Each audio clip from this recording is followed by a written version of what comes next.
a redistricting win in Utah that could help them reclaim the House majority in next year's midterms if the ruling stands. A federal judge rejected a map drawn by Republican lawmakers in favor of an alternative proposal that creates a Democratic-leaning district. It appears that even in states once considered safe territory for Republicans, the ground is shifting. A Utah judge just tossed out Republicans' gerrymandered map and ordered a new map that will include a new safe Democratic seat, meaning Utah has joined California in helping to cancel out Trump's gerrymandering efforts. You know what the amazing thing is?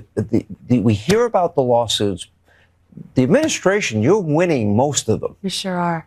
I mean, pretty amazing, actually. Well, we're winning in the Supreme Court. You know, we're not winning in a lot of district courts because we're not. The Trump administration, as I mentioned, is suing to try and stop California from redistricting their congressional maps, despite over 60% of California voters approving it, and despite Texas plans to move forward with its redistricting plans. You will also no doubt benefit from the newly drawn district here in Utah. What do you make of where we are right now in terms of non-census year redistricting potentially turning out to be a difference-making dynamic in terms of control of the House? You know, what's happening in Utah is a little bit of a different situation. I've always thought that voters should choose their elected officials, not elected officials choosing their voters. But because of the win here in Utah, we are, voters here have felt for a long time that the boundaries have been manipulated to deny their voice and to really shut them out of the opportunity to elect somebody who they want to send to Congress.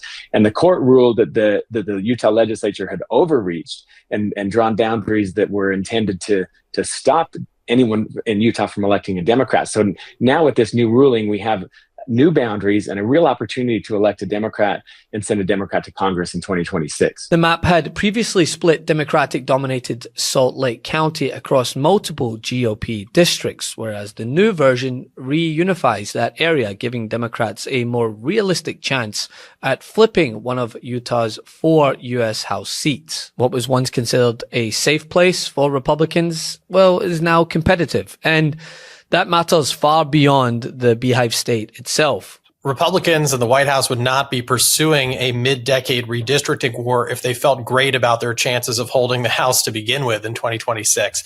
And Democrats only need 3 seats from their current vantage point. There are 215 seats effectively. And so Republicans want to sandbag this, add some insurance policy against a blue wave. Now, the historical average in the post-war era is that the president's party loses 23 seats in midterms. But I think the old rules might not apply anymore, given the evisceration of competitive districts, not just from gerrymandering in recent years, but also the self-sorting of the American electorate into heavily red and blue places, which leaves a lot less purple turf to draw into competitive seats. So Democrats, are contending with a small playing field of races to begin with, and Republicans are trying to play keep away. And even with the Texas redraw, this viral showerhead boosts water pressure and cuts your water bill by 30%. This dermatologist from New York just discovered how to transform your skin and hair with a simple showerhead. And big water filter companies are furious. She created a device that purifies your shower water, making your skin softer and your hair shinier in just a few showers. Plus, it cuts your water bill by 30%. Democrats had a chance. Now they've strung together a surprising string of victories. It's well known that Utah is one of the GOP's strongholds. But when you look at the pivotal shifts in the most recent election, the GOP are losing ground in areas that overwhelmingly voted for Trump and Republicans down the ballot. I mean, look at examples in Virginia where Democrats flipped 12 seats in the House of Delegates, signaling major down ballot losses for the GOP in a state that they once defended strongly. I mean, Abigail and Mikey ran incredible races. I came in with them in 2018. We're very close friends. I was supporting them in New Jersey and Virginia over the last week up there campaigning. And, seeing them campaign, meeting their constituents was energizing. It was amazing. And it is showing me what's happening around this country, not just in Virginia, not just in New Jersey, but in rural Pennsylvania, in Colorado, in my own district, where city councils and mayor's races and school boards flipped. There is something really big happening. The comeback has started. The movement is beginning. America is repudiating MAGA. They're repudiating Donald Trump.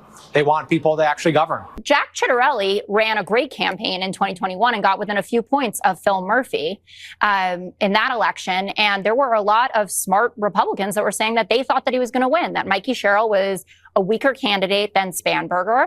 And there were counties that had flipped for Donald Trump that went immediately back for that terrible candidate, Mikey Sherrill, couldn't string a word together. And when I think things really turned to produce a margin of this size, which the pollsters do have some explaining to do, that it was a 13-point margin and they were talking, 5-6, Jack Ciattarelli in that debate gave Donald Trump an A grade and said essentially what Kamala Harris did on The View. I wouldn't do anything differently. Then Trump says, I'm going to take away the infrastructure spending for the Gateway Tunnel, which is really important for New Jersey and New York. And he didn't stand up for his people. In a state like New Jersey, that especially matters. That state, and I'm married to that state, is full of oomph and fight. And if you just sit there and take it because you serve dear leader, guess what? You're not going to win your election. There were monumental shifts across the board in Georgia, and in Mississippi, Democrats broke the GOP's long-held supermajority in the state Senate by flipping multiple seats, a rare win in a deeply red state. And these shifts show a national tide. Seats once considered safe are now contested. And that is very bad news if you're counting on the red map holding in 2026. A big loss. You can say that these states were traditionally blue, but you can also say that heading in, there was some thought that, especially in New Jersey, that Ciattarelli would do better. The spreads here are surprising. Maybe not the results, but the spreads.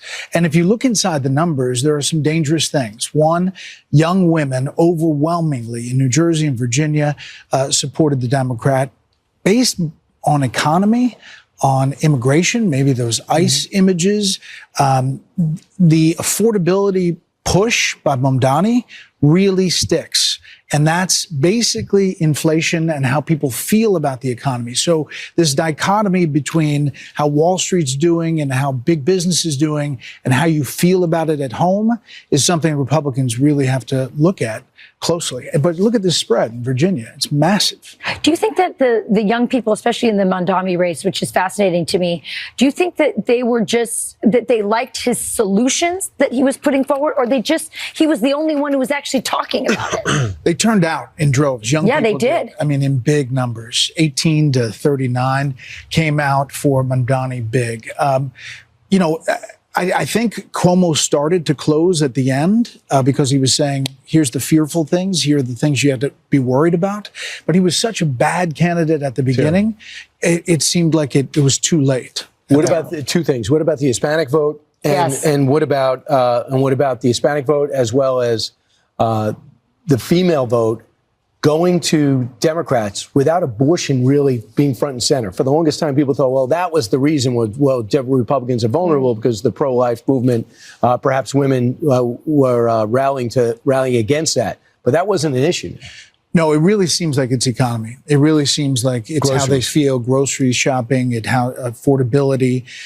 There is some other, there's a Trump factor here. He is right to say he was not on the ballot. And when he's not, it doesn't produce the same emotion, but it does produce emotion on the other side. And it's not like Republicans can pivot to other positives as a means to remain hopeful that places like Utah will continue to be a stronghold. Look at the plummeting consumer sentiment, the polling after polling that shows Trump underwater on vital issues like the economy, all while the president just gets in front of the camera and lies through his teeth that everything is booming. Well, if that's true, why not release October's unemployment numbers? And it's clearly not, right? So much so that guests on Fox are forced to address the elephant in the room. Well, no, not Epstein, the other one. But listen, this is amazing. Mr. Bessent, who I like, said that and the president said, we're going to get prices lower. You know how we're going to get prices lower? We're going to lower the tariffs. It's an admission that tariffs were a price increase. If I were president of the United States and I had to my party took control in the House and the Senate, I wouldn't be complaining. It's on coffee because we don't make coffee in America. That's all. I wouldn't be complaining if I had the House, the Senate, and I was the president about how the guy before me, a year before me, had done his job. Why doesn't the administration make that the messaging then? Because what we're getting is it's all Biden's fault. And to some degree, you can blame your predecessor, but we're coming up on a year. How long is that going to have currency for? You got to own it at a certain point. And if that's what the underlying problem is, people should start saying that. So far, we have the vice president, as you mentioned, Emily, is blaming the crisis, the housing affordability crisis, on illegal immigrants. You have the president saying essentially today in his Truth Social post that affordability is a scam. It doesn't even exist. It's a buzzword. It's actually people's lived experience. Well, they're President also looking Biden at ran into Instagram big trouble. every day, and everybody's a billionaire. Okay, but so listen, they need everybody is not a billionaire. I remember realistic. sitting in this chair. Well, they having look this like it when I go on conversation Instagram. with you at this table when the Biden campaign was telling people that things were a lot better than they thought they were. They were telling people that not to believe their wallets. What are the not to staples? believe Look what at this: they were gas, thinking. And I eggs, just don't think that's good messaging. butter, I don't think it works then, it's not electricity. gonna Oh, work definitely now. housing and electricity. Healthcare. Thank you, liberals. Thank you for letting I'm talking me about food. Look at the Talking about food. beef. Don't look at me that Beef. way. And all in all, it signals more bad news for the president. Thanks for watching. Be sure to add the Midas Touch podcast on Apple Podcasts, Spotify, or wherever you get your podcasts for new updates every single day.